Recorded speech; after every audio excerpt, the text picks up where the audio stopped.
Good morning. Opening അവേഴ്സിന്റെ പുതിയൊരു സെഷനിലേക്ക് എല്ലാ പ്രേക്ഷകരെയും സ്വാഗതം ചെയ്യുന്നു. Good morning Suraj sir. Happy morning Nikhil sir. അതായത് മികച്ച ഒരു സ്റ്റാർട്ട് തന്നെയാണ് ഇന്നിപ്പോൾ വിപണി പരിശോധിക്കുകയാണെങ്കിൽ ഇന്നിപ്പോൾ ലഭിച്ചിരിക്കുന്നത്. കൂടാതെ ഇന്നിപ്പോൾ ഗിഫ്റ്റ് നിഫ്റ്റി പരിശോധിക്കുകയാണെങ്കിലും 24,900 ക്രോസ് ചെയ്യുന്ന ഒരു കാഴ്ചയും കാണാൻ സാധിച്ചു. അങ്ങനെ ഒരു സ്ട്രോങ് സെൻറ്റിമെൻറ്റോട് കൂടിയാണ് ഇന്നത്തെ ഒരു തുടക്കം ഇന്നിപ്പോൾ നിഫ്റ്റിയെ സംബന്ധിച്ചിടത്തോളം ഉണ്ടായിരിക്കുന്നത്. US നിന്നുള്ള ഒരു ടേക്ക് ഓവറും മറ്റുമൊക്കെ പരിശോധിക്കുകയാണെങ്കിൽ കാണാൻ വേണ്ടിയിട്ട് സാധിക്കുന്നത്. നാസ്ഡാക്ക് സൂചികയെ സംബന്ധിക്കുമ്പോൾ ചെറിയ രീതിയിലുള്ള ഒരു പ്രോഫിറ്റ് ടേക്കിംഗ് നാസ്ഡാക്ക് സൂചിക നേരിട്ടിരിക്കുന്നു. ഏകദേശം ഒരു 0.5% മുകളിലുള്ളൊരു ഇടിവ് നാസ്ഡാക്കിൻ്റെ ഭാഗത്ത് നിന്ന് ഉണ്ടായിട്ടുണ്ടെങ്കിലും ഡോ ജോൺസ് സൂചികയിലേക്ക് കടക്കുകയാണെങ്കിൽ ഒരു പുതിയൊരു റെക്കോർഡ് ക്രിയേറ്റ് ചെയ്യാനുള്ള ഒരു രീതിയിലേക്കുള്ള ഒരു ന്യൂ റെക്കോർഡ് ഹൈ വരെ എത്തുന്ന ഒരു പെർഫോമൻസ് ഡോ ജോൺസ് രേഖപ്പെടുത്തിയിട്ടുണ്ടായിരുന്നു. S&P 500 പരിശോധിക്കുകയാണെങ്കിലും ഒരു നേട്ടം രേഖപ്പെടുത്താൻ S&P 500 സൂചികയ്ക്കും സാധിച്ചു. ഒരു പോസിറ്റീവായിട്ടുള്ള ഒരു സ്റ്റാർട്ട്. എന്നാൽ ഒരു നെഗറ്റീവായിട്ടുള്ള ഒരു കാര്യം US-നെ സംബന്ധിച്ചിടത്തോളം ഉണ്ടായിട്ടുണ്ട് എന്നുള്ളത് സോഫ്റ്റ് ബാങ്ക് നിലവിലിപ്പോൾ അവരുടെ NVIDIA-യിലുള്ള സ്റ്റേക്ക് മുഴുവനായിട്ടും വിറ്റിരിക്കുന്നു എന്നൊരു കാര്യം നിലവിലൊരു AI സംബന്ധിച്ചിടത്തോളം ഒരു വാല്യുവേഷനെയൊക്കെ സംബന്ധിച്ചിടത്തോളം ഒരു ക്രൈസിസ് ആയിട്ട് നിലനിൽക്കുന്നു എന്നൊരു കാര്യത്തിലാണ് ഇന്നത്തെ ഒരു ആഗോള വിപണിയിലെ ഒരു ടേക്ക് ഓവറും.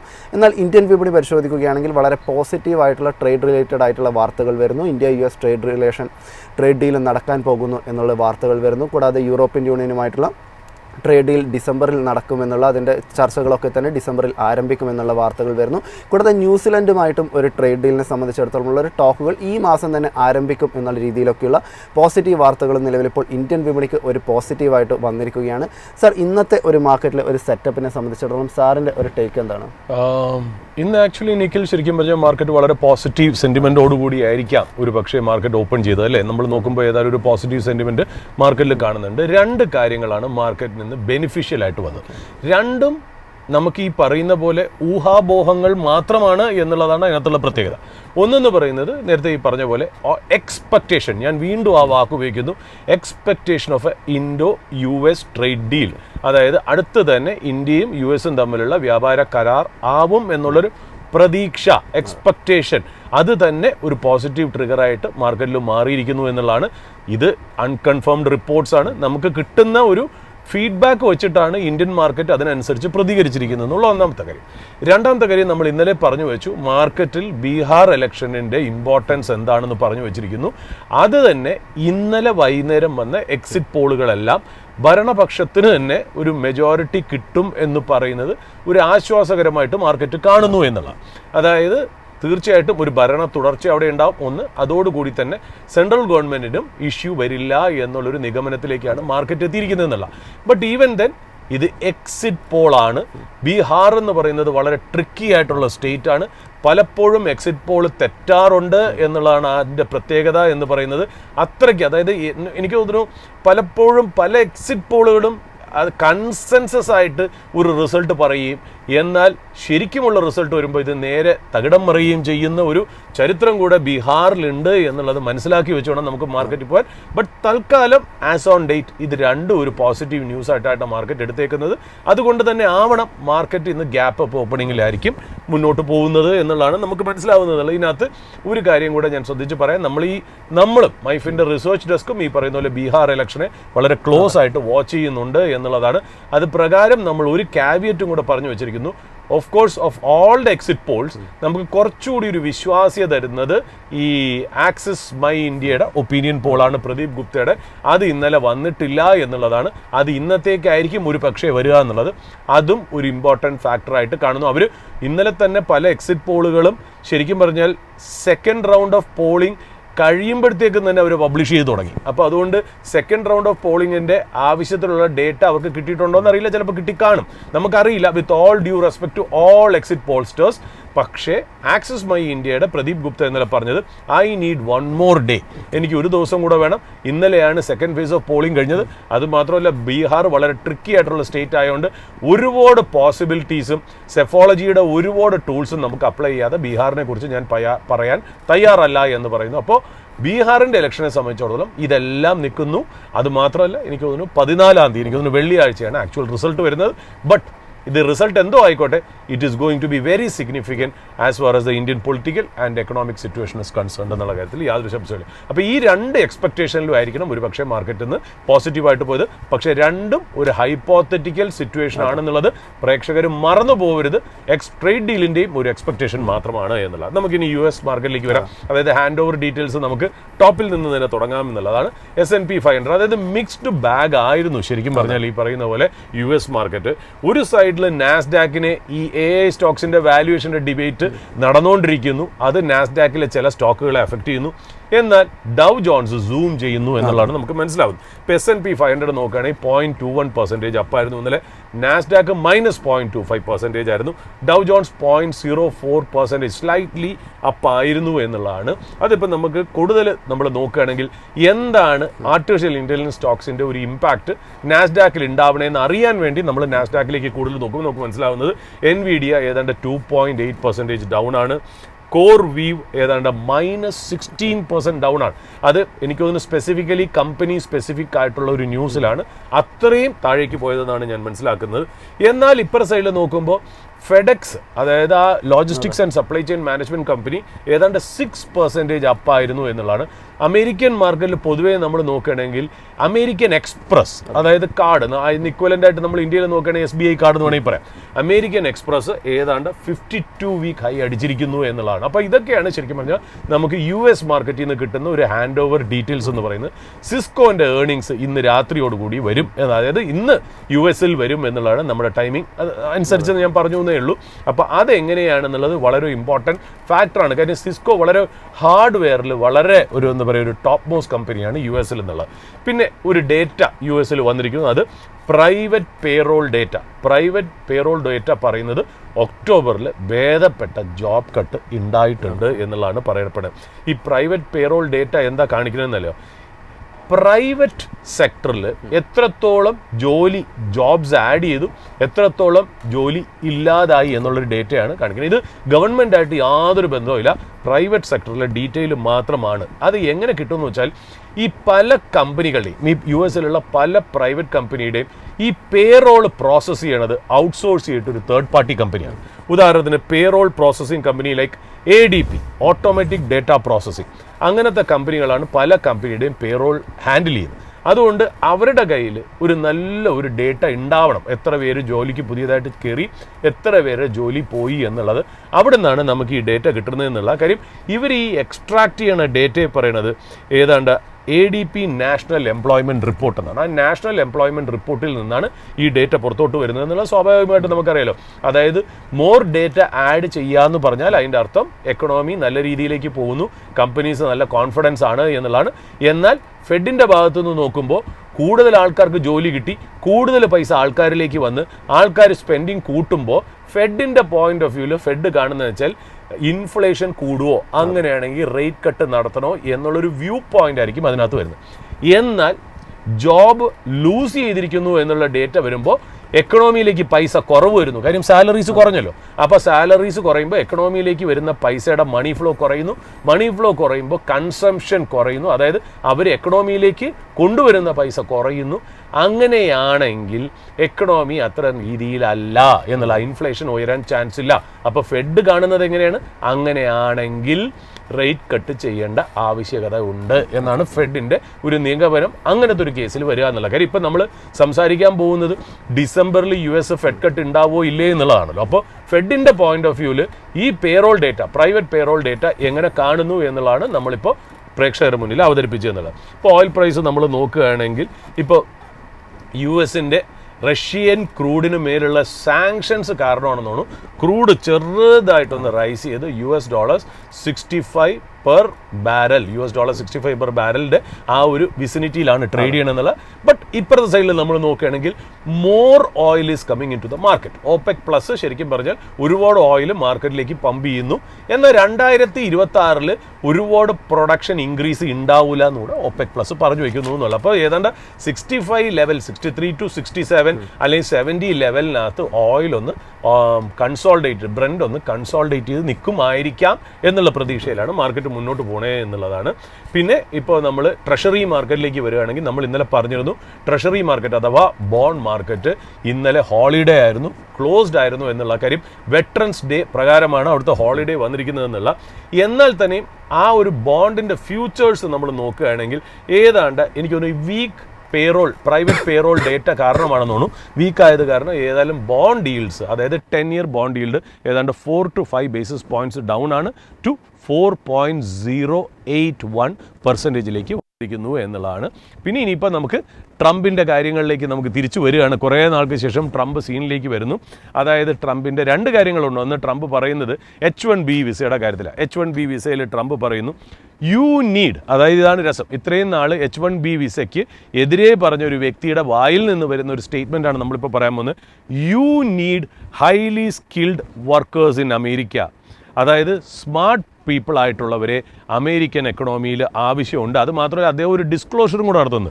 അതായത് എൻ്റെ കമ്പനി, എൻ്റെ പ്രോപ്പർട്ടീസിൽ ഒരുപാട് H1B വിസ ഹോൾഡേഴ്സ് വർക്ക് ചെയ്യുന്നുണ്ട്. അത് കാരണം എൻ്റെ പ്രോപ്പർട്ടീസിന് അല്ലെങ്കിൽ ബിസിനസ്സസിന് എനിക്ക് നന്നായിട്ട് ബെനിഫിറ്റ് കിട്ടി എന്നുകൂടെയുള്ള ഒരു അഭിപ്രായം ട്രംപ് അവിടെ പറഞ്ഞു വെക്കുന്നേ ഉള്ളൂ. ഒരു പക്ഷേ ഈ ഒരു സ്റ്റേറ്റ്മെൻറ്റ് ഇന്ത്യൻ മാർക്കറ്റിലെ IT സ്റ്റോക്സിനെ പോസിറ്റീവായിട്ട് ചിലപ്പോൾ അഫക്റ്റ് ചെയ്തേക്കാം. എനിക്കറിയില്ല ഇന്ന് IT സ്റ്റോക്സ് എങ്ങനെയാണ് ട്രേഡ് ചെയ്യണത് എന്നുള്ള കാര്യം. H1B വിസയുടെ, അതായത് ഇന്ന് മാധ്യമങ്ങൾ കോട്ട് ചെയ്ത ഹെഡ്ലൈൻ എന്താണെന്നറിയോ? ട്രംപ് ശരിക്കും പറഞ്ഞാൽ H1B വിസയുടെ കാര്യത്തിൽ ഒന്ന് സോഫ്റ്റൻഡ് ആയി എന്നുള്ള രീതിയിലാണ്. അതായത് ട്രംപ് പറയുന്നത് ഈ പറയുന്ന പോലെ H1B വിസ നമുക്ക് ആവശ്യമുണ്ട് എന്നുള്ള. അപ്പോൾ എല്ലാവരും ചേർത്ത് വായിക്കണം വെച്ചാൽ ഇന്ത്യയുടെ ട്രേഡ് ഡീലായിട്ട് ഇതിൽ ബന്ധിപ്പിച്ച് H1B വിസയുടെ കാര്യത്തിൽ കുറച്ച് റിലാക്സേഷന് ട്രംപ് പോവോ എന്നുള്ളതാണ്. നമുക്കറിയില്ല. ചിലപ്പോൾ ആ ഒരു ന്യൂസ് കൊണ്ടാവാം ചിലപ്പോൾ IT സ്റ്റോക്സിന്, ചിലപ്പോൾ എനിക്കറിയില്ല IT സ്റ്റോക്സ് എങ്ങനെയാണ്, IT സ്റ്റോക്സ് ചിലപ്പോൾ കയറി നിൽക്കുകയായിരിക്കാം എന്ന് എനിക്കറിയില്ല. വളരെ മികച്ച പെർഫോമൻസ് തന്നെയാണ് കാഴ്ചവെക്കുന്നത്. IT സൂചികയിലേക്ക് വരികയാണെങ്കിൽ 1% മുകളിൽ 1.29% ഒരു നേട്ടം ഉണ്ടാകുന്നുണ്ട്. സ്റ്റോക്ക് സ്പെസിഫിക് ആയിട്ട് നോക്കുകയാണെങ്കിലും ഇതിപ്പോൾ LTI മൈൻട്രി പോലുള്ള ഓഹരികൾക്കൊക്കെ 2% മുകളിൽ, എംഫസിസും 2.25% ഒരു നേട്ടം ഉണ്ടാക്കുന്നുണ്ട്. പ്രധാനപ്പെട്ടിട്ടുള്ള IT ഓഹരികളിലൊക്കെ തന്നെ ഒരു പോസിറ്റീവ് ട്രെൻഡാണ് കാണാനും സാധിക്കുന്നത്. നിഖിൽ, അതിനകത്ത് വേറൊരു പ്രോബ്ലം എന്ന് വെച്ചാൽ അങ്ങനെ ഒരു ന്യൂസ് ഹെഡ്ലൈൻ എല്ലാ മാധ്യമങ്ങളിലും വരികയാണെങ്കിൽ തീർച്ചയായിട്ടും ഇന്ത്യൻ മാർക്കറ്റിൽ IT സ്റ്റോക്സ് അങ്ങനെ തന്നെയാണ് റിയാക്ട് ചെയ്യേണ്ടത്. ആ പ്ലേ ബുക്ക് അതേ സ്ക്രിപ്റ്റ് പോലെ തന്നെ ഇവിടെ പ്ലേ ചെയ്തു എന്നുള്ള അഭിപ്രായം. പക്ഷെ ഞാൻ ഇതിനെ കാണുന്നത് കുറച്ച് ഡിഫറൻ്റ് ആയിട്ടാണ്. അതായത് ഈ H1B വിസ എന്ന് പറയുന്നത്, നമ്മൾ ഈ പറയുന്ന H1B വിസ എന്ന് പറഞ്ഞാൽ സർവീസസ് ഇൻഡസ്ട്രിയാണ്. സർവീസസ് എന്ന് പറഞ്ഞാൽ സോഫ്റ്റ്വെയർ ഔട്ട്സോഴ്സിങ്, IT അല്ലെങ്കിൽ IT ഇനേബിൾഡ് സർവീസസ് എന്നുള്ള ടെക്നോളജി റിലേറ്റഡ് ആയിട്ടുള്ള സർവീസസിലാണ് നമ്മളും US തമ്മിലുള്ള H1B വിസ. പക്ഷെ എനിക്ക് തോന്നുന്നു ട്രംപ് ഈ H1B വിസയെക്കുറിച്ച് പറഞ്ഞത് ഈ സർവീസസ് H1B വിസയെക്കാട്ടിലും എനിക്ക് തോന്നുന്നു മാനുഫാക്ചറിൻ്റെ H1B വിസ ആയിരിക്കണം എന്നാണ് എൻ്റെ ഒരു നിഗമനം. കാര്യം എന്ന് വെച്ചാൽ ഈ അടുത്ത കാലത്ത് US-ഉം സൗത്ത് കൊറിയയും ശരിക്കും പറഞ്ഞാൽ നല്ല ഒരു രീതിയിൽ ഈ ന്യൂക്ലിയർ പവറിൻ്റെ കാര്യത്തിൽ ഒരു വലിയൊരു കൊളാബറേഷൻ വന്നിട്ടുണ്ട്. അപ്പോൾ ഈ സൗത്ത് കൊറിയയ്ക്കാണെങ്കിൽ ഈ ന്യൂക്ലിയർ പവർ ഇൻഡസ്ട്രി, അതായത് ആ ഡൊമൈനിൽ നല്ല നല്ല എക്സ്പെർട്ടീസ് ഉള്ള high technology oriented smart people ഉണ്ട്. അവർ US-ലേക്ക് വന്ന് വർക്ക് ചെയ്യണം എന്നുണ്ടെങ്കിൽ തീർച്ചയായിട്ടും ഈ H1B വിസ എന്ന് പറയുന്ന കാറ്റഗറിയിലാണ്. അപ്പോൾ ആ ഒരു മാനുഫാക്ചറിങ് അല്ലെങ്കിൽ ആ ന്യൂക്ലിയർ പവറിൻ്റെ കീഴിൽ വരുന്ന H1B വിസയെക്കുറിച്ചാണോ ട്രംപ് പറഞ്ഞതെന്ന് എനിക്ക് ചെറിയൊരു സംശയമുണ്ട്. ഇത് എൻ്റെ പേഴ്സണൽ അഭിപ്രായം മാത്രമാണ്. ഒരു പ്രേക്ഷകനും ഞാൻ പറയുന്നത് കേട്ടിട്ടുണ്ട്. അത് നോർമലായിട്ട് എല്ലാവരും അതിനെ ഡിസ്ക്രൈബ് ചെയ്തിരിക്കുന്നത് ഇന്ത്യൻ ITക്ക് ബെനിഫിഷ്യൽ ആയിട്ട് വരും എന്നുള്ള രീതിയിലാണ്. അങ്ങനെ തന്നെ നിന്നോട്ടെ എന്നുള്ളതാണ് ഒരു സൈഡിൽ നമുക്ക് പറയാനുള്ളത്. പിന്നെ ഇത് US ഇന്ത്യ എന്നുള്ള രീതിയിൽ നടക്കുമ്പോൾ പോലും ഇപ്പുറത്ത് in another part of the world, നമ്മൾ എസ്പെഷ്യലി ചൈനയിലേക്ക് നോക്കുകയാണെങ്കിൽ ഈ എവർ സിൻസ് ഈ US ഇന്ത്യയിൽ നിന്നുള്ള H1B വിസയുടെ കാര്യങ്ങൾ, അല്ലെങ്കിൽ ഇന്ത്യ എന്നല്ല പൊതുവെ H1B വിസയുടെ കാര്യത്തിൽ ഒരു ടൈറ്റനിങ് കൊണ്ടുവന്നല്ലോ. അന്ന് മുതൽ എനിക്ക് തോന്നുന്നു China was planning to bring in technology or skilled manpower into China. അതായത് ചൈനയിൽ ആർട്ടിഫിഷ്യൽ ഇൻ്റലിജൻസിൻ്റെയും ടെക്നോളജിയുടെയും റോബോട്ടിക്സിൻ്റെ കാര്യത്തിലൊക്കെ ഒരുപാട് ക്യാപിറ്റൽ ഇൻവെസ്റ്റ്മെൻറ്റ് നടത്തുന്നുണ്ട്. ഇന്ത്യൻ സ്കിൽഡ് ലേബേഴ്സ് പറഞ്ഞാൽ ഇപ്പം നമ്മൾ പറയുന്നല്ലോ, അതായത് ഇന്ത്യൻ IT കമ്പനീസിനെ കുറിച്ച് നമുക്കുള്ള ആക്ഷേപം എന്താ, ആർട്ടിഫിഷ്യൽ ഇൻ്റലിജൻസ് കേപ്പബിലിറ്റിയിൽ നല്ല രീതിയിൽ മുന്നോട്ട് വന്നില്ല. അത് മാത്രമല്ല ഇന്ത്യൻ കമ്പനീസ് പൊതുവെ IT മാത്രമല്ല ബാക്കി എല്ലാ സെക്ടറിലും ഇന്ത്യൻ കമ്പനി ഒരു ബിസിനസ്സിൻ്റെ ഒരു ഗ്ലോബൽ ബ്രാൻഡ് ക്രിയേറ്റ് ചെയ്യാൻ പറ്റിയില്ല. ഒന്ന്. രണ്ടാമത് ഒരു IP റിലേറ്റഡ് ബിസിനസ്, അതായത് ഒരു ഇന്റലക്ച്വൽ പ്രോപ്പർട്ടി റൈറ്റ്സ്, ലോകത്ത് നമ്മളാണ് ആ ഒരു ഇൻഡസ്ട്രിയിലെ ഏറ്റവും വലുത് എന്ന് ക്രിയേറ്റ് ചെയ്യാൻ ഇന്ത്യക്ക് പറ്റിയില്ല. അത് മാത്രമല്ല നമ്മളിപ്പോൾ മൊബൈൽ ഫോൺ മാനുഫാക്ചറിങ് അല്ലെങ്കിൽ മറ്റുള്ള പല ടെക്നോളജി ഓറിയൻറ്റഡ് ആയിട്ടുള്ള സാധനങ്ങളും കമ്പോണൻസ് ചൈനയിൽ നിന്ന് വരുന്നു. ഡിസൈൻ മദർ കമ്പനികളിൽ നിന്ന് വന്നു. ഇപ്പോൾ സാംസങ് ആണെങ്കിൽ സാംസങ് ഡിസൈൻ കൊടുക്കുന്നു, ആപ്പിൾ ആണെങ്കിൽ ആപ്പിൾ ഡിസൈൻ കൊടുക്കുന്നു. വേറെ ഏതെങ്കിലും കമ്പനി, ജർമ്മനിയിലുള്ള കമ്പനി ആണെങ്കിൽ ഇന്ത്യയിൽ മാനുഫാക്ചർ ചെയ്യാൻ വേണ്ടി, അതായത് അസംബിൾ ചെയ്യാൻ വേണ്ടി ഡിസൈൻ വരുന്ന എവിടെ? മദർ കമ്പനിയിൽ നിന്ന് ഡിസൈൻ വരുന്നു, കമ്പോണൻസ് ചൈനയിൽ നിന്ന് വരുന്നു. നമ്മളിവിടെ ഏതാണ്ട് അസംബിൾ ചെയ്താണ് ഫിനിഷ്ഡ് പ്രോഡക്റ്റ് ആക്കുന്നത്. നമ്മളതിനെ screw driver and soldering economy എന്ന് പറഞ്ഞ് നമ്മളൊരു സർക്കാസ്റ്റിക് ആയിട്ട് നമ്മൾ പറഞ്ഞു. എന്നിട്ട് നമ്മൾ ഇത് അസംബിൾ ചെയ്തിട്ടാണ് നമ്മൾ US-ലേക്ക് മൊബൈൽ ഫോൺസ് ഒക്കെ കയറ്റുമതി ചെയ്യുന്നതെന്നല്ല. അപ്പം നമ്മളെ സംബന്ധിച്ച് വാല്യൂ അഡീഷൻ അവിടെ കൊണ്ടുവരുന്നില്ല. അതായത് നമ്മൾ ജസ്റ്റ് അസംബിളിങ് മാത്രമേ എന്നുള്ളൂ, ഒരു ബാക്ക് ഓഫീസ് ഫാക്ടറി എന്ന് മാത്രമാണ് പറയണമെന്നില്ല. അതായത് നമ്മൾ അതിനകത്ത് പ്രത്യേകം പറഞ്ഞു, ഇന്ത്യൻ കമ്പനീസ് ഒരു ബ്രാൻഡ് ഗ്ലോബലി ക്രിയേറ്റ് ചെയ്യാനുള്ള, 2 ഈ പറയുന്ന പോലെ IP related, intellectual property related ആയിട്ടുള്ള ഒരു പേറ്റന്റോ ഒരു ട്രേഡ് മാർക്കോ ഒന്നും നമുക്ക് കിട്ടുന്നില്ല. 2, ഡിസൈനും ഇവിടെ ഇല്ല എന്നുള്ള. ഈ ഡിസൈൻ തരുന്നത് മദർ കമ്പനിയിലാണെന്ന്. ബട്ട് ഒരു റിപ്പോർട്ട് ഞാൻ വായിച്ചത്, എക്സ്പെഷ്യലി നന്ദൻ നിലേക്കാനിയുടെ അദ്ദേഹത്തിൻ്റെയൊക്കെ ഒരു സ്പീച്ചിൽ പറയണമെന്ന് വെച്ചാൽ, ഈ പല രാജ്യങ്ങളിൽ നിന്നാണ് ഡിസൈൻസ് ഇന്ത്യയിലേക്ക് വരണമെങ്കിലും ആ ഡിസൈൻസിന്റെ പുറകിൽ ഇന്ത്യൻ ബ്രെയിൻസ് ആണെന്നുള്ള. അപ്പോൾ ആ ഇന്ത്യൻ ബ്രെയിൻസിന്റെ പ്രത്യേകത, എസ്പെഷ്യലി ഈ ചിപ്പ് ഡിസൈനിങ് അല്ലെങ്കിൽ മറ്റുള്ള കാര്യത്തിൽ ഡിസൈനിങ് എന്താണെന്നുള്ളത് വളരെ ഇമ്പോർട്ടൻ്റ് ആയി എന്നുള്ളത് ചൈന തിരിച്ചറിഞ്ഞു എന്നുള്ള. അപ്പോൾ ചൈന ഇപ്പോൾ വിശ്വസിക്കുന്നത് US-ലേക്കുള്ള സ്കിൽഡ് ലേബറേഴ്സിന് അല്ലെങ്കിൽ സ്കിൽഡ് ജോബ് ആയിട്ടുള്ള ആൾക്കാർക്ക് റെസ്ട്രിക്ഷൻ വരികയാണെങ്കിൽ ചൈന അത് ഇൻവൈറ്റ് ചെയ്യാൻ തയ്യാറാണ്. കാര്യം അവരിവിടെ വിസ എന്ന് പറയുന്ന പുതിയൊരു വിസ പ്രോഗ്രാം അവർ ഇനിഷ്യേറ്റ് ചെയ്തു. എനിക്കൊരു ഒക്ടോബർ 2025 മുതലാണ് അത് പ്രാബല്യത്തിൽ വന്നതെന്നുള്ള. ഇത് ഒരു യങ് പ്രൊഫഷണൽസിനെ അട്രാക്ട് ചെയ്യാൻ വേണ്ടി, സ്കിൽഡ് ആയിട്ടുള്ള പ്രൊഫഷണൽസിനെ അട്രാക്ട് ചെയ്യാൻ വേണ്ടി, പ്രത്യേകിച്ച് STEM എന്ന് പറയുന്ന കാറ്റഗറി, അതായത് എന്താ, science, technology, engineering and math, ഈ STEM എന്ന് പറയുന്ന കാറ്റഗറിയിലേക്ക് അട്രാക്ട് ചെയ്യാൻ അവർ തയ്യാറാണ്. ഈ വിസയുടെ പ്രത്യേകത എന്നറിയോ? നിങ്ങൾക്കൊരു ഇൻവിറ്റേഷനും വേണ്ട, ഒരു ജോലി ഉണ്ടാവണമെന്ന് നിർബന്ധമില്ല. നിങ്ങൾക്ക് അവിടെ പോയിട്ട് കണ്ടുപിടിക്കാന്നാണ്. എനിക്ക് തോന്നുന്നു സാധാരണ അവിടെ 6 വിസ എന്ന് പറഞ്ഞാൽ ചൈനീസ് ഒരു കാറ്റഗറി ഉള്ളത്. അതായത് അവിടുന്ന് നമുക്കൊരു ജോബ് ആയിട്ടുള്ള ഒരു ഓഫർ കിട്ടി അല്ലെങ്കിൽ ഒരു ഇൻവിറ്റേഷൻ കിട്ടുമ്പോഴാണ് നമുക്ക് 6 വിസ ഉപയോഗിച്ച് അവിടെ പോയി വർക്ക് ചെയ്യാൻ പറ്റും. പക്ഷേ വിസ അങ്ങനെയല്ല, ഒരു പുതിയ കാറ്റഗറി വിസയാണ്. എസ്പെഷ്യലി അതിൻ്റെ ടൈമിംഗ് ആണ് ഒക്ടോബർ 2025 കൊണ്ടുവന്നത്. ഈ ഒരു ത്രെട്ട്, ഈ US-ൻ്റെ ത്രെട്ട് മറ്റുള്ള രാജ്യങ്ങളിലേക്ക് H1B വിസയുടെ കേസിൽ വന്നത് കാരണമായിരിക്കണം എന്നാണ് ചൈനയുടെ ഡേറ്റ പറയുന്നത്. ഏതാണ്ട് 2023 ഡേറ്റ നമ്മൾ നോക്കുകയാണെങ്കിൽ ഏതാണ്ട് 7,11,000 ഫോറിൻ വർക്കേഴ്സാണ് അവിടെ ഉള്ളതെന്നുള്ളതാണ്. അപ്പോൾ ഈ വിസ മേ ബി ഇന്ത്യൻസിന് റെസ്ട്രിക്ഷൻസ് ഇല്ല. ഇതിൻ്റെ കൂടുതൽ ഡീറ്റെയിൽസ് എനിക്ക് വായിക്കാൻ പറ്റിയിട്ടില്ല, എങ്കിലും പറയുന്നത് ഇന്ത്യൻസിന് റെസ്ട്രിക്ഷൻസ് ഇല്ല എന്നുള്ളതാണ് നമുക്ക് മനസ്സിലാക്കിയത്. അപ്പോൾ ഈ വിസ ഒരുപാട് ഇമ്പോർട്ടൻ്റ് ആണ് എന്നുള്ളതാണ്. ബട്ട് ഇതിൻ്റെ ഒരു നെഗറ്റീവ് എഫക്റ്റ് എന്ന് പറഞ്ഞാൽ, നമ്മൾ ഈ വിസ ഉപയോഗിച്ച് നമ്മുടെ കുട്ടികൾ അങ്ങോട്ട് പോവുകയാണെങ്കിൽ എങ്ങനെയാണ് അവിടുത്തെ ലാംഗ്വേജ് സിറ്റുവേഷൻ എന്ന് അറിയില്ല. കാര്യം വെച്ചാൽ ഇംഗ്ലീഷ് ആണല്ലോ എന്നൊരു വലിയ അട്രാക്റ്റീവ് ഫാക്ടർ. അപ്പോൾ ചൈനയിൽ ചെന്ന് കഴിഞ്ഞാൽ ഇംഗ്ലീഷ് എങ്ങനെയാണ് ഹാൻഡിൽ ചെയ്യേണ്ടതെന്ന് അറിയില്ല. ഇനി ചൈനീസ് ലാംഗ്വേജ് ഇന്ത്യൻസ് പഠിക്കേണ്ടിയിരിക്കുന്നുണ്ടോ എന്നുള്ളതും കൂടെ. എന്നാലും സ്റ്റുഡൻസിനോട് പറയുന്നത്, ഒരു അഡീഷണൽ ആയിട്ട് നിങ്ങൾ പഠിക്കുമ്പോൾ, നിങ്ങൾ എഞ്ചിനീയറിംഗ് ആണെങ്കിലും നിങ്ങൾ ടെക്നോളജി ഓറിയൻറ്റഡ് കോമേഴ്സ് ആണെങ്കിലും നിങ്ങൾ അഡീഷണൽ ആയിട്ട് എന്തെങ്കിലും ഒരു ലാംഗ്വേജ് പഠിക്കുന്നത്, അതൊരു ജർമ്മൻ ആയിക്കോട്ടെ, ഫ്രഞ്ച് ആയിക്കോട്ടെ, ജാപ്പനീസ് ആയിക്കോട്ടെ, സ്പാനിഷ് ആയിക്കോട്ടെ, ചൈനീസ് ആയിക്കോട്ടെ, മാൻഡറിൻ ആയിക്കോട്ടെ, അതെപ്പോഴും നിങ്ങൾക്ക് ബെനിഫിഷ്യലായിട്ട് വരും എന്നുള്ളതാണ്.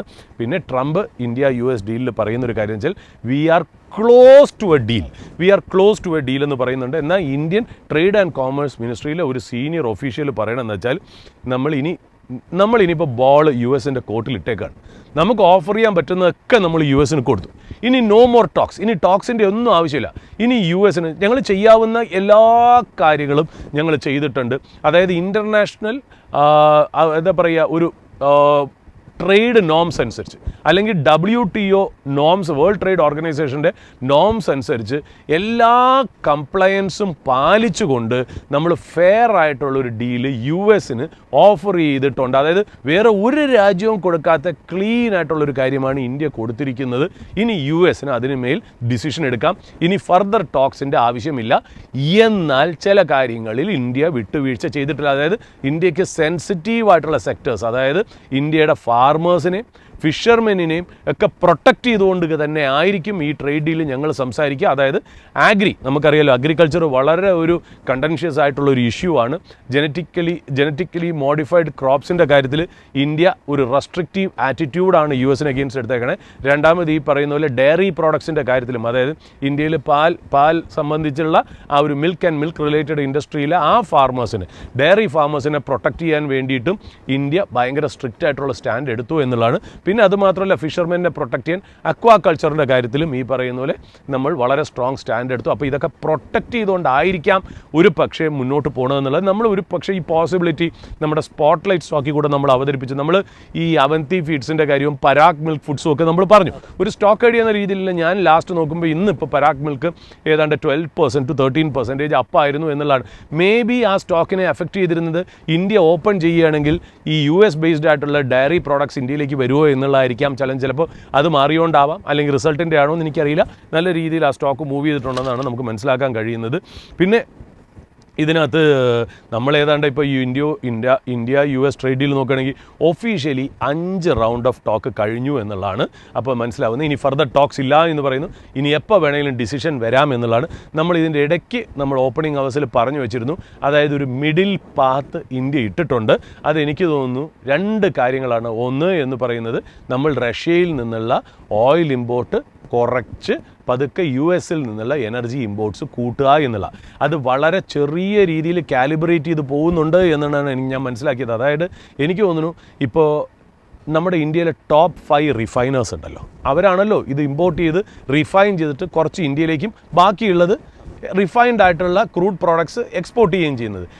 ഞാൻ മനസ്സിലാവുന്നത് ഇത് കൺഫേംഡ് ആയിട്ടുള്ള സോഴ്സസ് അല്ല.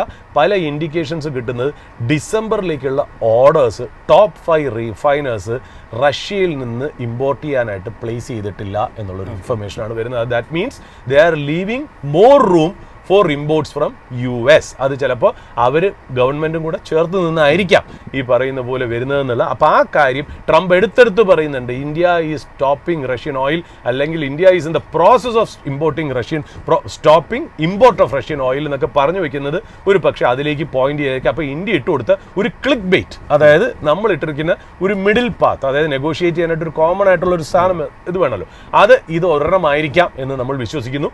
രണ്ടാമത്തെ കാര്യം, ഇന്ത്യയുടെ ശരിക്കും പറഞ്ഞാൽ ഇപ്പോൾ അടുത്ത കാലത്ത് ഗവൺമെൻറ്റിൻ്റെ അവരുടെ ഇത് പ്രകാരമേ, അവരൊരു അജണ്ട പ്രകാരം ഈ ന്യൂക്ലിയർ എനർജി ഭയങ്കരമായിട്ട് ഡെവലപ്പ് ചെയ്യാൻ ഉദ്ദേശിക്കുന്നുണ്ട്.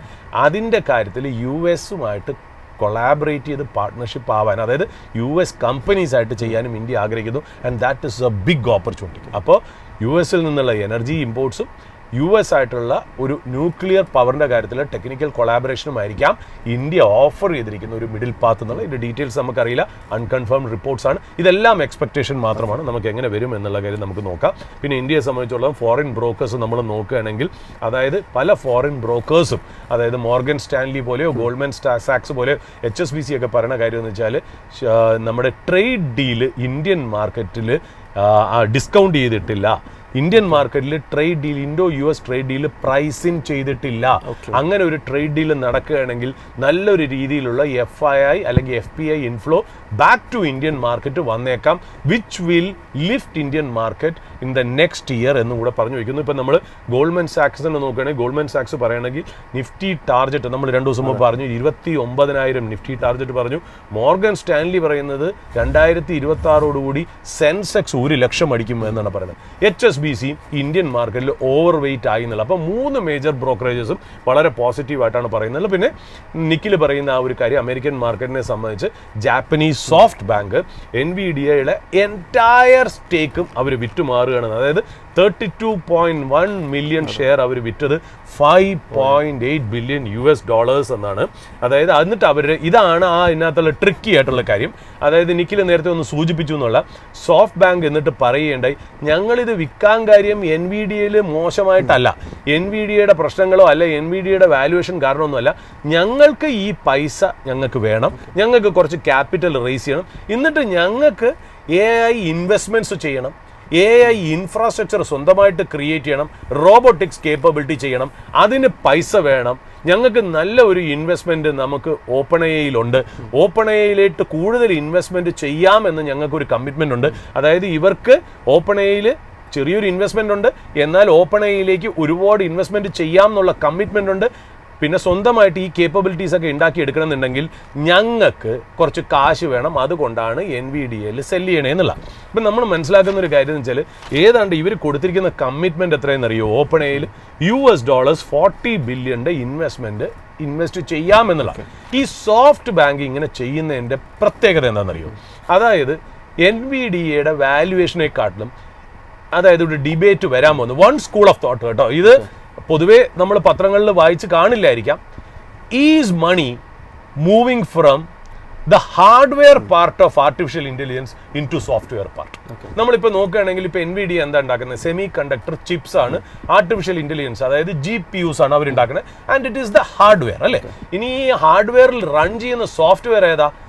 ChatGPT പോലെയോ, പെർപ്ലക്സിറ്റി പോലെയോ, ജമൈനി പോലെയുള്ള കാര്യങ്ങൾ, ഗ്രോക്ക് പോലെയുള്ള ജനറേറ്റീവ് IPs എന്താ പറയുക, AI സോഫ്റ്റ്വെയർസ് ആണ് ഇതിൻ്റെ മുകളിൽ റൺ ചെയ്യുന്നത്.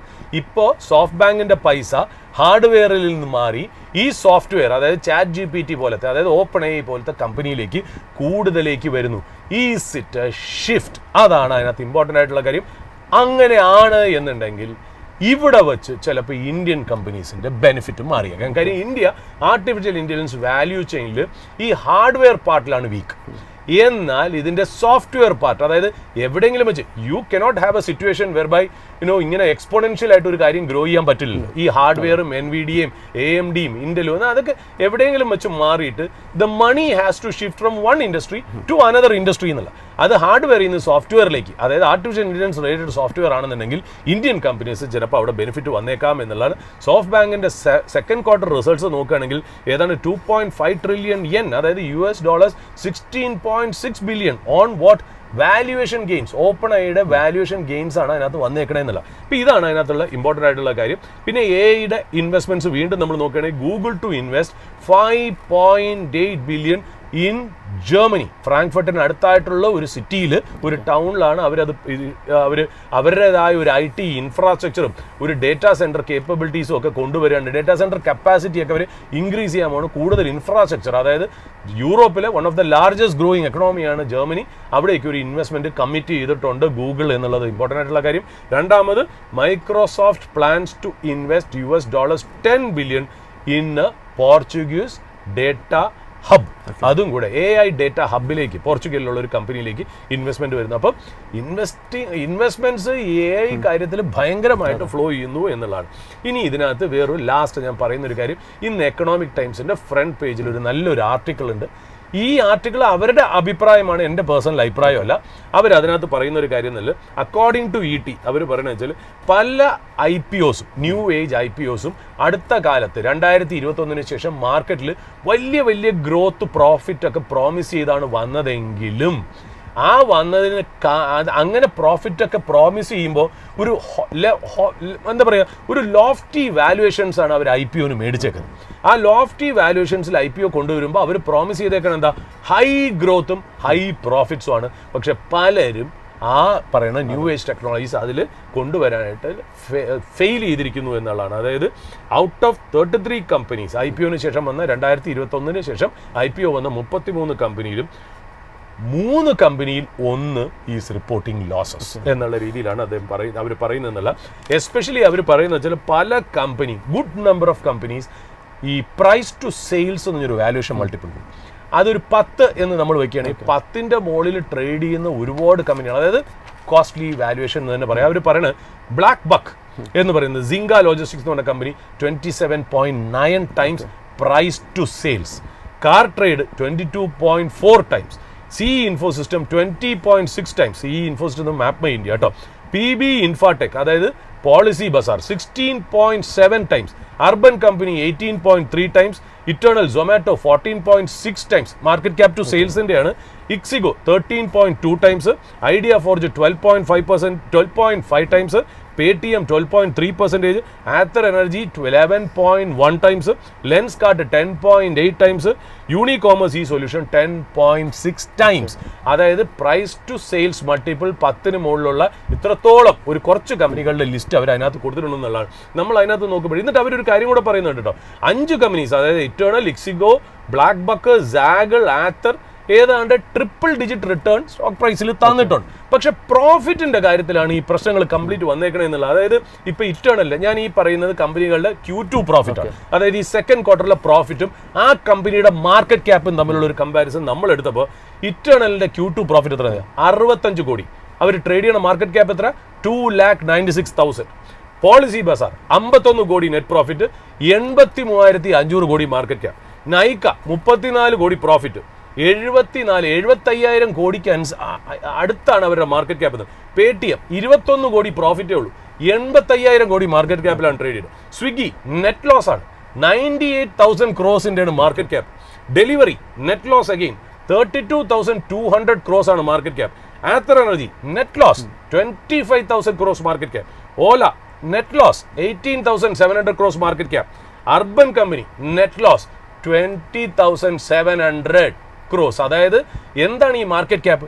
സിമ്പിൾ ടേംസിൽ പറഞ്ഞാൽ total number of shares multiplied by market price. അതായത് അതിന്റെ പ്രൊമോട്ടറിന് നമ്മൾ ഈ കാശ് കൊണ്ട് കൊടുത്താൽ ആ കാശിന് ഈ കമ്പനി മേടിക്കാൻ പറ്റും എന്നുള്ളതാണ്. എന്റർപ്രൈസ് വാല്യൂ ഒക്കെ അവിടെ നിൽക്കട്ടെ, ഞാൻ അതിനെക്കുറിച്ച് പറയില്ല, മാർക്കറ്റ് ക്യാപ്പിനെ കുറിച്ച് മാത്രമേ പറയാനുള്ളൂ. അപ്പോൾ ഇതാണ് അതിന്റെ വാല്യൂഷൻ എന്ന് പറയുന്നത്. ഓക്കെ, അതായത് ജസ്റ്റ് ശ്രദ്ധിക്കുക, 65 കോടി നെറ്റ് പ്രോഫിറ്റ് ജനറേറ്റ് ചെയ്യുന്ന ഇറ്റേണലിന്റെ മാർക്കറ്റ് ക്യാപ്പ് 2,96,000 ക്രോസ്. 65 കോടി പ്രോഫിറ്റ് ജനറേറ്റ് ചെയ്യണ വി ഗാർഡ് ട്രേഡ് ചെയ്യണത് 15,400 കോടി. താങ്ക് യു സഫാൻ ഇത്രയും മാർക്കറ്റ് അപ്ഡേറ്റ്സ് നൽകിയതിന്. സർ, ഇന്നിപ്പോൾ അടുത്തായിട്ട് നമുക്കിപ്പോൾ പരിശോധിക്കാനായിട്ടുള്ള നമ്മുടെ ഇന്നത്തെ ഒരു സ്പോട്ട്ലൈറ്റ് ബിസിനസ്സിനെ സംബന്ധിച്ചിടത്തോളമാണ് നമ്മൾ എല്ലാ ദിവസവും പങ്കുവയ്ക്കുന്ന പോലെ ഇന്ന് നമ്മുടെ പ്രേക്ഷകർക്കായിട്ട് പങ്കുവയ്ക്കാനായിട്ടുള്ള സ്പോട്ട്ലൈറ്റ് ബിസിനസ് ഏതാണ്? Nikhil, behind every stock there is a business, and behind every business there is a story, and behind every story there is an innovation. മനസ്സിലായോ? കാര്യം ഒരു നെസസിറ്റിയിലാണ് ശരിക്കും പറഞ്ഞാൽ ഒരു ബിസിനസ് തുടങ്ങുന്നത്. ആ ബിസിനസ്സാണ് ശരിക്കും പറഞ്ഞാൽ അതിൻ്റെ സ്റ്റോക്ക് ആയിരിക്കും ചിലപ്പോൾ വലിയ രീതിയിൽ മൾട്ടി ബാഗർ ആവുന്നത്, അല്ലെങ്കിൽ പോപ്പുലർ ആയിട്ടുള്ള ബ്രാൻഡായി മാറുന്നത് എന്നുള്ളത് നമുക്കറിയാം. അപ്പോൾ ഞാനിപ്പോൾ പറയുന്നത് 1848 അല്ലെങ്കിൽ 1849, ഇത് ശരിക്കും ഞാൻ ഈ പറയുന്ന കൊളോമ എന്ന് പറയുന്ന ടൗൺ എനിക്ക് തോന്നുന്നു 58 കിലോമീറ്റർ സാക്രമെൻറ്റോ കാലിഫോർണിയയിൽ നിന്ന് 58 കിലോമീറ്റർ മാറി കൊളോമ എന്ന് പറയുന്ന ഒരു ടൗൺ ഉണ്ട്. അവിടെ ശരിക്കും പറഞ്ഞാൽ ഈ അമേരിക്ക എന്ന് പറഞ്ഞാൽ അക്കാലത്തെ ഞാൻ ഈ പറയുന്ന 1848 അല്ലെങ്കിൽ 1849 America was still A young country. ഓരോ സ്റ്റേറ്റ്സ് ഇങ്ങനെ ആഡ് ചെയ്തുകൊണ്ടിരിക്കുന്നേ ഉള്ളൂ. അപ്പോൾ എനിക്ക് തോന്നുന്നു മെക്സിക്കോ ആയിട്ട് വാറൊക്കെ കഴിഞ്ഞിട്ട് കാലിഫോർണിയ ഇവരങ്ങ് ആഡ് ചെയ്തിട്ടേ ഉള്ളൂ. അപ്പോൾ കാലിഫോർണിയ സാക്രമെൻറ്റോയിൽ നിന്ന് 58 കിലോമീറ്റർ മാറി കൊളോമ എന്ന് പറയുന്ന ഒരു സ്ഥലത്തെക്കുറിച്ചാണ് നമ്മൾ ഈ പറയുന്നത്. അന്ന് അമേരിക്ക ഇതേപോലെ ഒരുപാട് റെയിൽ റോഡ്സ് ഒന്നും ആയിട്ടില്ല, ഭയങ്കരമായിട്ട് വലിയ ബിൽഡിങ്സ് ഒന്നും ആയിട്ടില്ല, ബിഗ് സിറ്റി ഒന്നും ആയിട്ടില്ല, എംപ്റ്റി ലാൻഡ്സ് മാത്രമാണ്. അപ്പോൾ അന്ന് ട്രഡീഷണൽ ആയിട്ടുള്ള ബിസിനസ്സുകളായിരുന്നു ഈ കാലിഫോർണിയ ഭാഗത്ത് പൊതുവേ അമേരിക്കയിൽ ഉണ്ടായിരുന്നത്. ഞാൻ പറഞ്ഞ 1848 to 1849 കാലത്ത് അന്ന് കൊളോമയിൽ a person named John Marshall. ഈ ജോൺ മാർഷൽ ഒരു മില്ല് ഉണ്ടാക്കി. ആർക്ക് വേണ്ടി? സട്ടൺ എന്ന് പറയുന്ന ഒരു വ്യക്തി, ജോൺ സട്ടർ എന്ന് പറയുന്ന ഒരു വ്യക്തിക്ക് വേണ്ടിയിട്ട് ഒരു മില്ലാണ് ഈ ജോൺ മാർഷൽ ഉണ്ടാക്കുന്നത്. അതിനെ നമ്മൾ പിന്നെ സട്ടേഴ്സ് ഫാം എന്നൊക്കെ പറയാറുണ്ട്, സട്ടേഴ്സ് മിൽ എന്നൊക്കെ പല പേരിലും, സട്ടേഴ്സ് മിൽ എന്നൊക്കെ പേരിൽ അത് അറിയപ്പെടാറുണ്ട്. അപ്പോൾ ഇദ്ദേഹം ഇത് വർക്ക് ചെയ്തപ്പോൾ ഈ ജെയിംസ് മാർഷൽ ഒരു കാര്യം അന്ന് കണ്ടുപിടിച്ചു. അതായത് ഈ മില്ലിലേക്ക് ഈ അമേരിക്കൻ റിവറി എന്ന് പറയുന്ന വെള്ളം നമ്മൾ ഈ പറയില്ലേ, അതായത് ഈ വാട്ടർ വീല് വെച്ചിട്ട് വെള്ളം ഡയറക്റ്റ് ചെയ്ത് നമ്മുടെ ആ മില്ലിലേക്ക് ഇങ്ങനെ കൊണ്ടുവരുന്ന ഒരു സ്ട്രീമിൽ ഈ ജെയിംസ് മാർഷൽ ഒരു തിളങ്ങുന്ന ഒരു സാധനം കണ്ടു. ഈ തിളങ്ങുന്ന സാധനം ജെയിംസ് മാർഷൽ എടുത്തുകൊണ്ട് നേരെ ഈ ജോൺ സട്ടറിൻ്റെ അടുത്തേക്ക് പോയി. എന്നിട്ട് ഇവർ രണ്ടുപേരും കൂടെ ഇതിനെ ടെസ്റ്റ് ചെയ്തിട്ട് they believed that it is gold, സ്വർണം കണ്ടുപിടിച്ചു എന്നുള്ള രീതിയിലേക്കാണ് അവർ വന്നതെന്നുള്ള. എന്നാൽ ഇത് കേട്ടോടെ തന്നെ ഇതിൻ്റെ ഓണറായിട്ടുള്ള ജോൺ സട്ടറിന് ചെറിയൊരു വിഷമം വന്നു. കാരണം എന്ന് വെച്ചാൽ അദ്ദേഹത്തിന് അവിടെ ഒരു വലിയൊരു അഗ്രികൾച്ചർ എംപയർ ഉണ്ടാക്കണം എന്ന് ആഗ്രഹം ഉണ്ടായിരുന്നു. അപ്പോഴാണ് ഈ സ്വർണം പോലെ വന്നത്. അപ്പോൾ അദ്ദേഹത്തിൻ്റെ ഒരു വിഷമം എന്ന് വെച്ചാൽ അയ്യോ ഈ കാര്യങ്ങൾ പുറം ലോകം അറിയുകയാണെങ്കിൽ ആൾക്കാരെല്ലാവരും കൂടി ഓടിയെത്തുമല്ലോ എന്ന് അദ്ദേഹം പേടിച്ചിരുന്നു എന്നുള്ള. അപ്പോൾ അദ്ദേഹം എന്ത് ചെയ്തു? അദ്ദേഹം ഇത്തിരി വെൽത്തി ആയിട്ടുള്ള മനുഷ്യനായതുകൊണ്ട് അദ്ദേഹം വിചാരിച്ചു ഈ ഏരിയയുടെ കംപ്ലീറ്റ് മിനറൽ റൈറ്റ്സ് ഇങ്ങ് മേടിക്കാം എന്ന് ജോൺ സട്ടർ നിശ്ചയിച്ചു. എന്നിട്ട് ഒരു മെസ്സഞ്ചറിനെ അമേരിക്കൻ ഒഫീഷ്യൽസിൻ്റെ അടുത്തോട്ട് വിട്ടു. എന്നിട്ട് ഒഫീഷ്യൽസിനോട് പ്രത്യേകം അദ്ദേഹം പറഞ്ഞു, ഒരു കാര്യവും പുറത്ത് മിണ്ടരുത്, ഈ മിനറൽ റൈറ്റ്സിന് വേണ്ടിയിട്ട് പോയി അത് സെക്യൂർ ചെയ്ത് തിരിച്ചു വരണം എന്നുള്ള രീതിയിലേക്കാണ് ഈ മെസ്സഞ്ചറിനെ പറഞ്ഞു വിട്ടതെങ്കിലും ഈ മെസ്സഞ്ചറിൻ്റെ കയ്യിൽ നിന്ന് ഈ യാത്രക്കിടയിൽ ഈ സീക്രസി കൈവിട്ടു പോയിട്ട് ഈ ന്യൂസ് വൈൽഡ് ഫയർ പോലെ ഇങ്ങനെ പടർന്നു. അതായത് കാലിഫോർണിയയിൽ ഈ സ്ഥലത്ത് കൊളോമ എന്ന് പറയുന്ന സ്ഥലത്ത് പോവുകയാണെങ്കിൽ നമുക്ക് സ്വർണം കിട്ടും എന്നുള്ളൊരു ന്യൂസിലേക്ക് അത് വന്നതോടുകൂടി എല്ലാവരും പെട്ടിയും കിടക്കുകയും പറക്കിയെടുത്ത് നേരെ കൊളോമയിലേക്ക് പോയി എന്നാണ് ചരിത്രം പറയുന്നത്. അതായത് അവരുടെ കുടുംബം ഉപേക്ഷിച്ച്, അവരുടെ ഫാംസ് ഉപയോഗിച്ച്, അവരുടെ ലാൻഡൊക്കെ ഉപേക്ഷിച്ചിട്ട് എല്ലാം കളഞ്ഞ് കാലിഫോർണിയയിലേക്ക് ചെന്ന് കഴിഞ്ഞാൽ സ്വർണം കിട്ടും എന്നുള്ള രീതിയിലേക്ക് എല്ലാവരും അങ്ങോട്ടേക്ക് പോയി എന്നുള്ളതാണ് പറയുന്നത്. അവരെ പറയുന്നത്, അങ്ങനെ പോയവരെ പറയുന്നത് 40 മൈനേഴ്സ് എന്നാണ്. ഈ ഇൻസിഡന്റിനെ ചരിത്രം രേഖപ്പെടുത്തിയിരിക്കുന്നത് കാലിഫോർണിയ ഗോൾഡ് റഷ് എന്നുള്ള രീതിയിലാണ് പറയുന്നത് എന്നുള്ള. അപ്പോൾ ആൾക്കാർ അങ്ങോട്ടേക്ക് പോകുന്നു, അവിടെ പോയിട്ട് പിക്കാക്സും ഷവലും ഒക്കെ മേടിച്ചിട്ട് ഡിഗ്ഗിങ് തുടങ്ങുന്നു. ഗോൾഡ് ഡിഗേഴ്സ് ഇങ്ങനെ ഡിഗ് ചെയ്താൽ പൈസ കിട്ടുമെന്നുള്ള വിശ്വാസത്തിൽ വർക്ക് ചെയ്തുകൊണ്ടിരിക്കുന്നു. പലർക്കും ഇതിനകത്ത് ഗോൾഡ് ഡിഗേഴ്സിന് പലർക്കും പൈസ കിട്ടിയില്ല, അധികം പേർക്കും പൈസ കിട്ടിയില്ല എന്നുള്ളതാണ് ചരിത്രം പറയുന്നത്. എന്നാൽ ഈ പിക്കാക്സും ഷവൽസും വിറ്റ ആൾക്കാർക്ക്, അതായത് അതിൻ്റെ സെയിൽ നടത്തിയവർക്ക് ഭയങ്കര രീതിയിലുള്ള പ്രോഫിറ്റ് കിട്ടി എന്നാണ് പറയുന്നത്. അതിനെ നമ്മൾ ഈ സ്റ്റോക്ക് മാർക്കറ്റ് ഇൻവെസ്റ്റിംഗ് പാർലൻസ് അല്ലെങ്കിൽ ടേംസിൽ നമ്മൾ പിക്ക് ആൻഡ് ഷവൽ തീം എന്നോ അല്ലെങ്കിൽ പിക്കാക്സ് സ്ട്രാറ്റജി എന്നുള്ള പേരിൽ നമ്മൾ സാധാരണ പറയാറുണ്ട്. അതായത് ഇൻഡയറക്റ്റ് ബെനിഫിഷ്യറി, ആൾക്കാരെല്ലാവരും കൂടി ഗോൾഡ് ഡിഗ് ചെയ്യാനായിട്ട് പോയി. ഗോൾഡ് ഡിഗ്ഗിങ്ങിന് ഉപയോഗിക്കുന്ന സാധനങ്ങൾ വിറ്റവരാണ് ഏറ്റവും കൂടുതൽ കാശുണ്ടാക്കിയത്. പിക്കാക്സും ഷവലും ഒക്കെ വിറ്റവരാണ് കാശുണ്ടാക്കിയത് എന്നുള്ളതാണ് അതിനകത്ത് പ്രത്യേകത. എന്നാൽ നമുക്കറിയാവുന്നുള്ളൊരു ബ്രാൻഡ് ആ ഗോൾഡ് റഷ് തീമിൽ വലിയ രീതിയിൽ പ്രോഫിറ്റ് ആക്കിയ ഒരു ഗ്ലോബൽ ബ്രാൻഡുണ്ട്. നമ്മുടെ യങ്സ്റ്റേഴ്സ് എല്ലാവരും യൂസ് ചെയ്യുന്നതാണ്. ഞാൻ ഒരു പക്ഷേ അത് പറഞ്ഞു കഴിഞ്ഞാൽ എല്ലാവർക്കും മനസ്സിലാവുന്നതാണ്. ആ കമ്പനിയുടെ പേരാണ് ലിവൈ സ്ട്രോസ് ജീൻസ്. അപ്പോൾ ഈ ലിവൈ സ്ട്രോസ് അവിടെ വന്നിട്ട് അദ്ദേഹത്തിന് വലിയ ബിസിനസ് അംബീഷനൊക്കെ ഉണ്ടായിരുന്നു. അപ്പോൾ അദ്ദേഹം മനസ്സിലാക്കി, ഞാൻ ഈ പറയുന്ന പോലെ ഗോൾഡ് ഡിഗ് ചെയ്യാനും പോകുന്നില്ല, പിക്കാക്സും ഷവലും വിൽക്കാനും പോകുന്നില്ല. എന്നാൽ ഈ ഗോൾഡ് ഡിഗേഴ്സിന് വർക്ക് വെയർ ആയിട്ട് എന്തെങ്കിലും ഒരു ഡ്രസ്സ് വേണം. അങ്ങനെ അദ്ദേഹം കണ്ടുപിടിച്ചതാണ് blue jeans. Blue jeans copper rivets ഒക്കെ, അതായത് ഡെനിം കൊണ്ട് ഉണ്ടാക്കിയിട്ട് കോപ്പർ റിവറ്റ് ഒക്കെ വെച്ച് ഉണ്ടാക്കുന്ന ജീൻസാണ് ബ്ലൂ ജീൻസ് എന്ന്, അല്ല, ഒരു ബ്ലൂ ജീൻസ് ആണ് ലിവൈ സ്ട്രോസ് എന്ന് പറയുന്നത്. വർക്ക് വെയർ ആണ് എന്നുള്ളതാണ്. പിന്നെ അവർ പല ഈ ടാബിലേക്ക് ഓറഞ്ച് ടാബ്, റെഡ് ടാബ് എന്നൊക്കെ പറഞ്ഞ് അതിന് സബ് ലേബിൾസ് ഒക്കെ ഉണ്ടാക്കി അവർ വലിയ രീതിയിലുള്ളൊരു വർക്ക് വെയർ ജീൻസ് അവർ വിറ്റ് വലിയ കാശുണ്ടാക്കി എന്നുള്ളതാണ്. അതുമാത്രമല്ല, എനിക്ക് തോന്നുന്നു 1873 അവർക്ക് പേറ്റന്റും കൂടി ഈ പ്രോഡക്ട്സിന് കിട്ടി എന്നുള്ളത്. That laid the foundation for the new age നമ്മളിപ്പോൾ കാണുന്ന ലിവൈ സ്ട്രോസ് കമ്പനി എന്ന് പറയുന്നത്. അതാണ് അവിടുത്തെ തുടക്കം എന്ന്.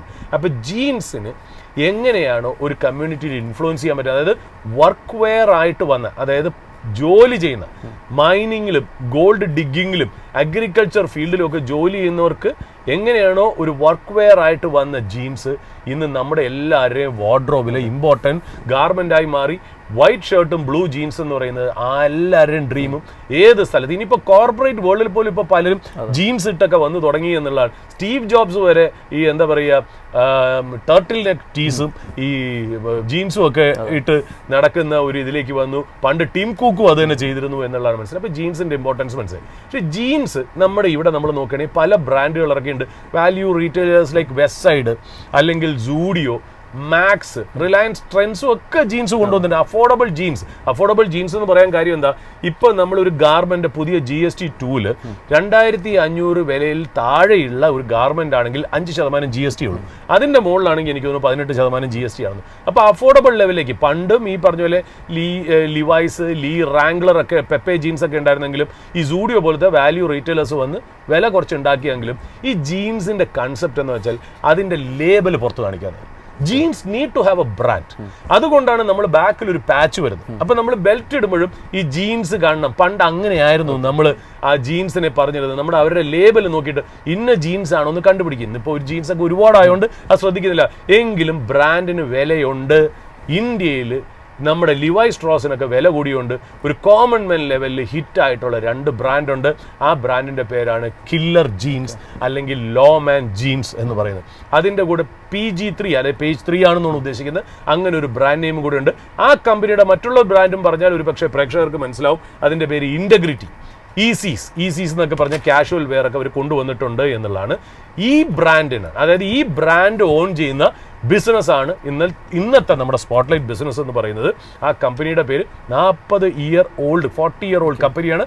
ആ കമ്പനിയുടെ പേരാണ് കേവാൽ കിരൺ ക്ലോത്തിങ്, KKCL എന്നും കൂടി നമ്മളതിന് പറയാറുണ്ട്. അതായത് ഇവർക്ക് എൻറ്റയർ വാല്യൂ ചെയിൻ ഉണ്ട്. അതായത് ഡിസൈനിങ് മുതൽ ഫാബ്രിക് സോഴ്സിങ് മുതൽ അതിനെ സ്വന്തം ഫാക്ടറിയിൽ സ്റ്റിച്ച് ചെയ്ത് ബ്രാൻഡ് ചെയ്ത് റീറ്റെയിൽ ഡിസ്ട്രിബ്യൂഷൻ നടത്തുന്ന ഒരു കമ്പനിയാണ് കേവാൽ കിരൺ ക്ലോത്തിങ്. അതായത് ഇൻഹൗസ് മാനുഫാക്ചറിങ് ഫെസിലിറ്റി ഉണ്ട്, സ്ട്രോങ് റീറ്റെയിൽ നെറ്റ്വർക്ക് ഉണ്ട്, ഇത് കൂടാതെ നല്ല സ്ട്രോങ് ബ്രാൻഡ്സും ഇവരുടെ കയ്യിലുണ്ടെന്നുള്ള.